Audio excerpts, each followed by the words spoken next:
Alright guys, how's it going? So I come from Oakland and actually run a civil engineering firm, out of which we actually, based on just doing a lot of work in Oakland and seeing local issues there, we started a nonprofit project out of that, and I'm going to talk mostly about that work. So our nonprofit is called Urban BioFilter, and what we started doing was working in a community of West Oakland where our office is based and where most of the people that work at our firm live. And kind of taking from our design disciplines in more of our consulting realm and our professional work, what we wanted to look at was how we can use ecological engineering, environmental engineering, remediation work that we do, sustainable stormwater management, and apply that to this context of a big landscape in Oakland that is under redevelopment right now.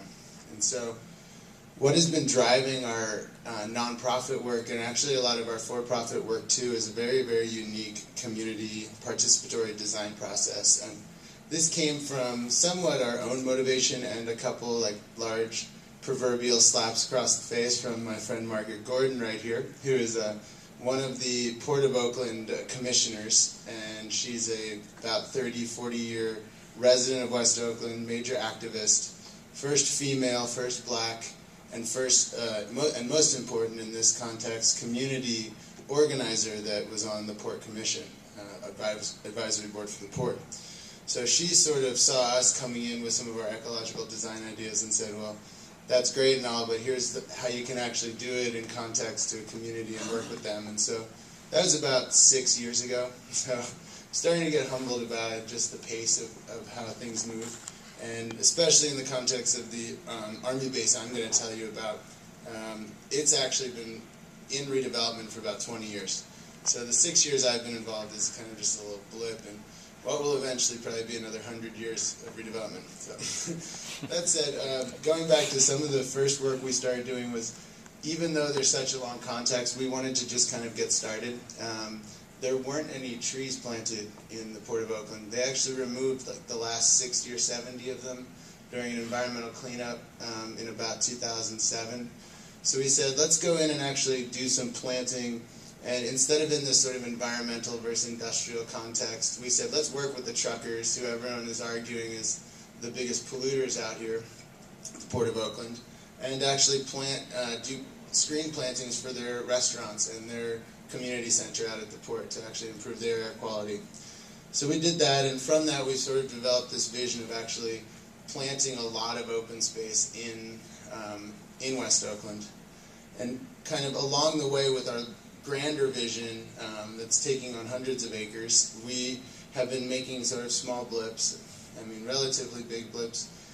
In this case, working with the EPA to take on the cleanup of about 150 lawns and yards in West Oakland that are all former rail and Army base land. It's contaminated with lead. So I actually live in the neighborhood, and our land has about 10 to 20 times the kind of allowed EPA levels of lead. My yard was not one of actually the worst. Some of them had about 50 to 60 times, which is around 200 to 300 parts per million in the soil. So we said, instead of going about this very traditional context of kind of digging and hauling and taking the soil to another community, let's actually try an innovative process of pyromorphitizing the soil, where we actually till in scale, fish scale to the soil, and actually bind the lead, make it bio-unavailable. So this project was funded for about $15 million from the EPA. It's been going on for about 3 years, and these are kind of like the smaller projects we're trying to take on in really charging a new cleanup process. So that said, the work we're majorly taking on is the redevelopment of the Army base, which is about 200 acres at the Port of Oakland. And if you can see this whole area kind of right in here, you can see the old rail hangars that were part of the Army shipping and receiving at the port. So essentially, this whole half of the port is old Army base land under redevelopment. This is all the existing port kind of right in here. And then this is, interestingly, the Alameda Naval Base. So we have a lot of projects that are kind of right near each other, all in kind of redevelopment conditions. So the interesting context here, these are some kind of broad photos of some of the rail that previously served the Army, now serves a huge port facilities, some open space. And the real difference here is that we have a lot of available land, but it's not really being redeveloped for housing, mixed use. It's going all towards logistics and more infrastructure, essentially. So it's kind of an interesting context with which we're building and designing. And this is just a little bit of lay of the land, essentially how they're starting to map this out and how, on like a broad scale, urban planners tend to deal with with community planning. And for them, it's really like, how do we carve these parcels out between the city and the port? Who gets to do the development? Who's the master developer? And what we said is, we have this incredible opportunity.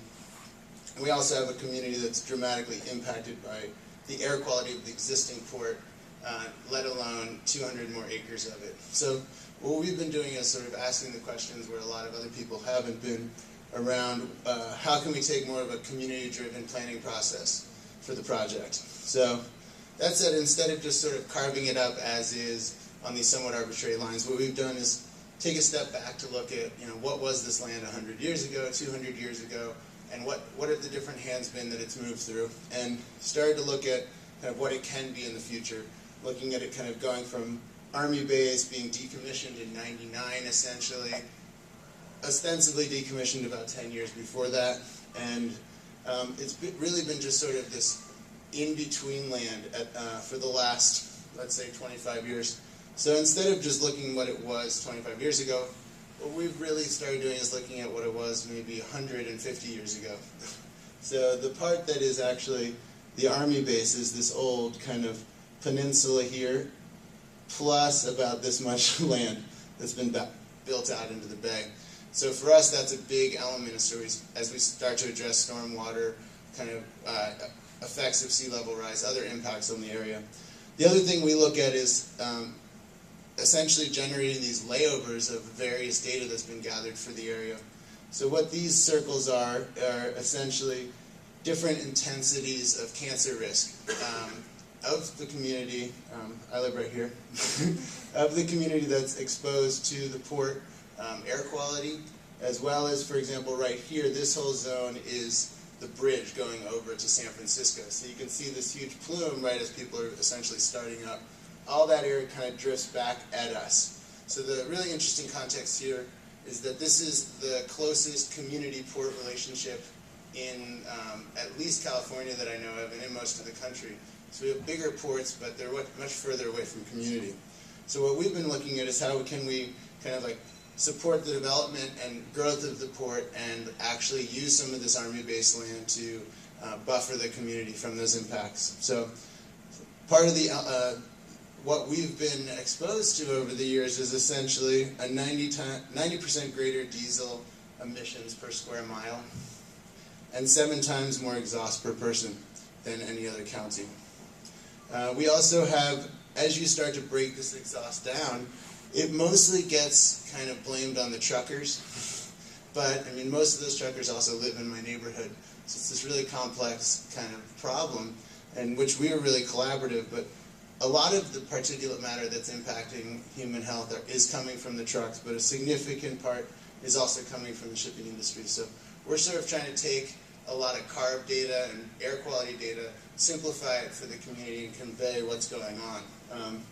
We're also then trying to convey both to Alameda County Environmental Health and other local agencies kind of what the economic impacts are of this air quality impact on the community, which results, and this is work we're doing with peer group and USC, Policy Link, a variety of other groups, to actually look at kind of the environmental health, public health impacts and what those true costs are to the county, for example.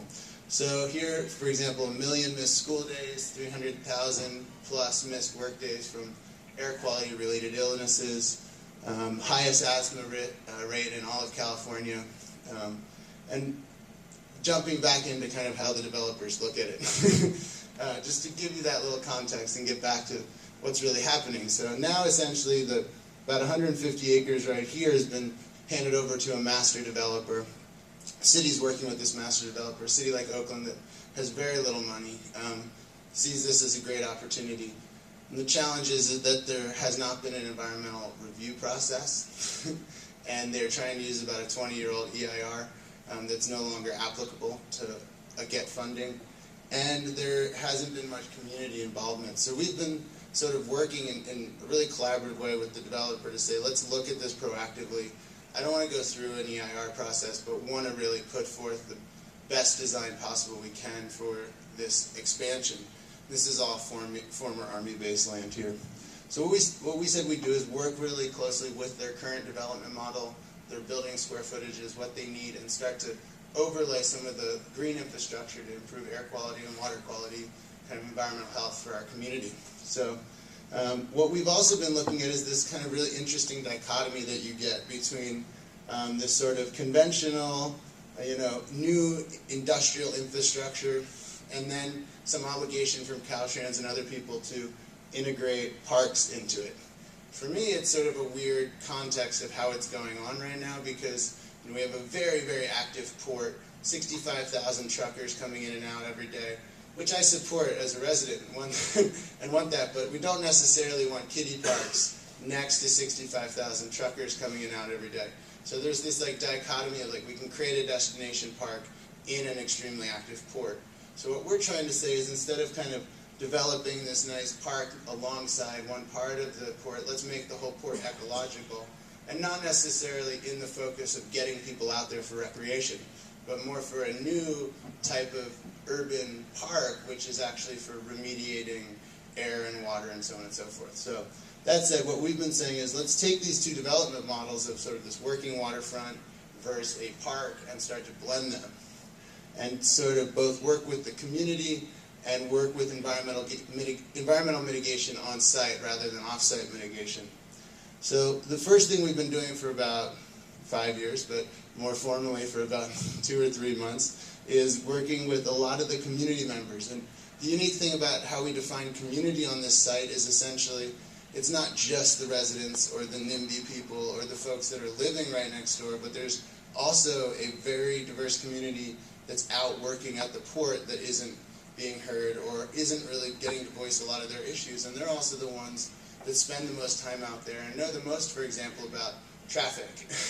Know the most. They spend every day dealing with traffic jams at the port, and they should be the ones at the table really helping redesign the transportation infrastructure. And that hasn't been happening to date. So what we've been doing is kind of really bringing a lot of these community members to the design table. So working with people that are the dredgers, people working, in the local longshoremen's union, people who are truck drivers, We're working with people who are independent business owners who want to try to see smaller lots so they can essentially open up their own industrial facility there. Urban planners, so on and so forth. What we've been doing is this combined process where it's not only about community participation, which is really the heart of our project, but it's actually about bringing in the important analysis work too, and linking in the different agencies who currently aren't really being tapped in. For example, Bay Area Air Quality Management Board is not really being tapped by the Army base or the port to develop an air plan. So we're trying to coordinate a lot of that, coordinate the experts, a lot of the analysis work around different mitigation strategies, and then the actual implementation and kind of feeding that back into the community.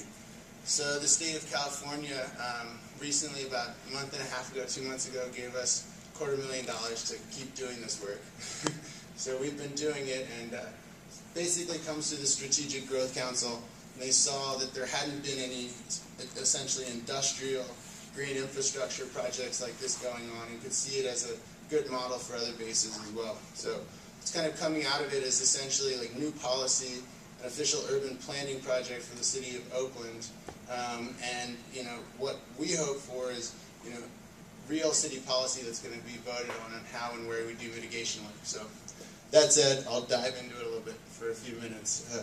These are essentially like some of the first passes, and what was exciting for us is we're doing so much policy work in this project. As designers, it was exciting because the Architecture of Humanity competition came out, and all of the things they were asking for as far as environmental issues, community engagement, were what we were trying to do for this project. So the good thing about it was it really kind of gave us a kick in the butt and a deadline to say, okay, let's get some kind of drawings and designs and ideas about this out, because we've been dealing with policy policies and huge grants and tons of agencies. So that's it. This is the first pass of about what'll be about a 2 to 3 year project. So what we did was we took a lot of the existing infrastructure from the proposed plans for new warehouses and logistics facilities. This is essentially new, about 20 new rail spurs for loading and unloading, a whole new dock and drywall, or sorry,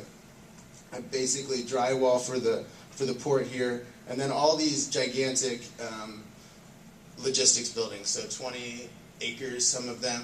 And what we started to do is look at how we could lay over some ecological infrastructure from the same standpoint, looking at green roofs. And in this case, what we've been trying to do is integrate that into the development strategy. So, for example, if developers put green roofs in, we actually give them increased area coverage of the lot, or we allow them a variance to go higher. So we essentially are giving the developers incentives to put the green infrastructure on, which can actually finance it. So that actually is a major issue too, the stormwater management elements, as far as mandates that are on Oakland for total maximum daily loads into the bay, which are very stringent right now. So that said, we sort of broke the site down into 5 different conditions that go all the way from the toll plaza here, as you can see it down here, and across the whole site. And so in our presentation boards, we took a major cross-section and kind of looked at every condition that's being developed. And what we started to do was quantify, essentially, looking at every acre that could possibly be planted. For example, here, there's a lot of Caltrans right-of-way that can't be built on. They can't lease the land. They have to maintain it to rebuild roads, but right now it's about 45 acres that is totally unplanted and unleasable. So right there we're looking at how can we actually essentially do mitigation work in here for the new development and air quality impacts over here that are essentially downwind of the air quality impacts and upwind of the community. So, pretty simple idea. And what we've been doing from that is saying, okay, out of these acres, how much carbon can we offset? How many millions of dollars a year in externalized costs from health impacts can we offset from actually planting? So we're working on air quality, CFD models, essentially developing different planting scheme scenarios and running models and actually how those will impact health. And then obviously looking at ways to actually, with air quality being our primary goal, look at ways to help fund that. So for example, how can this urban forest also treat wastewater, treat stormwater from the new development? About 1 million gallons a day of water will be coming from the new development. And we can save about $1 million a year in total, we find, with all on-site stormwater infrastructure. So these are the kind of 5 categories we broke it down into: the seawall, the sponge, the sink, the screen, and the seam. So for us, it's kind of like breaking it down into these simple concepts that community groups and everyone can understand. It's not like kind of laced with a lot of policy wonk. So for us as engineers, we often get too technical. So we sort of broke that down into the seawall. And what we've been looking at is a new living seawall technology. And then what we're seeing is sort of the sponge, which we see as all the rooftops and all of the rail spurs. And if designed right, this could manage stormwater really well. And then we see the sink, which is essentially a waste treatment facility that's ecological, using constructed wetlands. And then the screen is essentially, as I was describing before, this green belt that buffers the community. And finally, the seam is sort of, how does the community interface with this whole project from job creation and recreation? So, I'm going to jump through some of those. Here's a few visions of the seawall and the idea that depending on how we could design it, we could actually recreate 20 to 30 feet of habitat along the shore underneath of the usable docks for the shipping.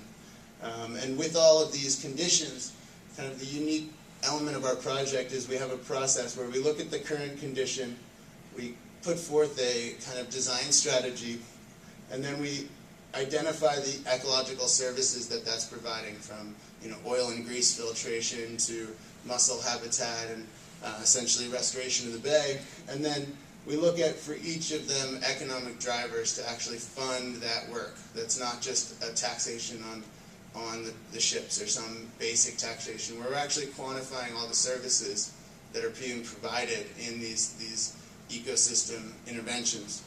So another one we've been looking at is actually looking at strategies that have been developed in Holland and other areas for actually developing stormwater management within and under rail lines with structural soils that can actually hold and retain water.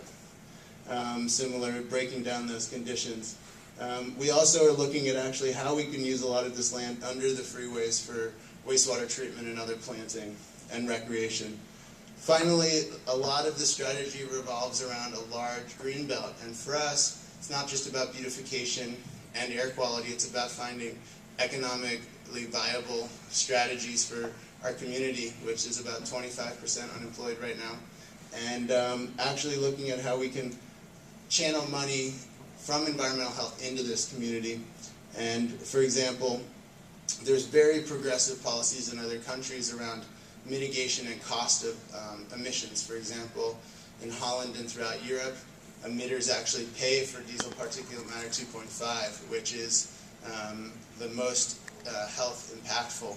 So looking at ways we can actually change policy on a carb level, and actually quantifying not just kind of those slap on the wrist taxes, but actually looking at the forestry as itself a way to produce economic value for itself. And so here we're looking at actually growing timber crops that can be harvested every 10 to 15 years, some for bioenergy, some for harvesting and selling into other textiles. So this is a major part we're working on now. And once again, actually coming up with the real science on what we can remove. And then the last part is really the community engagement component and saying, how can we take some of these derelict buildings and turn them into community kitchens or food centers and hubs for activity.